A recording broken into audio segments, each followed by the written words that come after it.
ঘাটাল উৎসব এবং শিশু মেলা শুরু হয়ে গেছে, আমরা কম বেশি সবাই জেনে গেছি। এবার তোমাদেরকে জানাই এখানে আসতে হলে কীভাবে আসতে হবে। তোমরা হাওড়া, খড়গপুর, মেদিনীপুর যেখান থেকে আসো না কেন ট্রেনে করে তোমরা পাঁশকুড়া স্টেশনে প্রথমে নামবে। আর নেমেই তোমরা সেন্ট্রাল বাস স্ট্যান্ডে চলে যাবে পাঁশকুড়ার 2 মিনিটের হাঁটা পথ স্টেশন থেকে। ওখানে গেলেই তোমরা 2 মিনিট ছাড়া ঘাটালগামী বহু বাস পেয়ে যাবে। আর যারা বাস পথে আসছো তারা ম্যাচুগ্রামে প্রথমে নামবে। ম্যাচুগ্রামে নেমে ফ্লাইওভার ক্রস করে ঘাটালের দিকে গিয়ে তোমরা দাঁড়াবে রোডের সাইডে। ওখানে বিভিন্ন তোমরা আরামবাগ, বর্ধমান, চন্দ্রকোনা, ঘাটাল যে কোনো বাসে উঠলেই তোমরা ঘাটাল একদম ডাইরেক্ট পৌঁছে যাবে।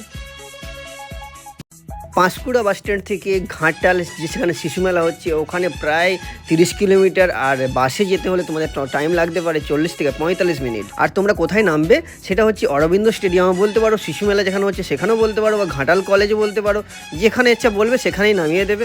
কারণ এই অরবিন্দ স্টেডিয়ামেই তো হচ্ছে ঘাটালের শিশু মেলা, আর শিশু মেলার পাশেই রয়েছে ঘাটাল কলেজ। তাই তোমরা যেখানেই নামো সেখান থেকেই তোমাদের হাঁটা পথ হতে চলেছে 1 মিনিটের ডিস্টেন্স।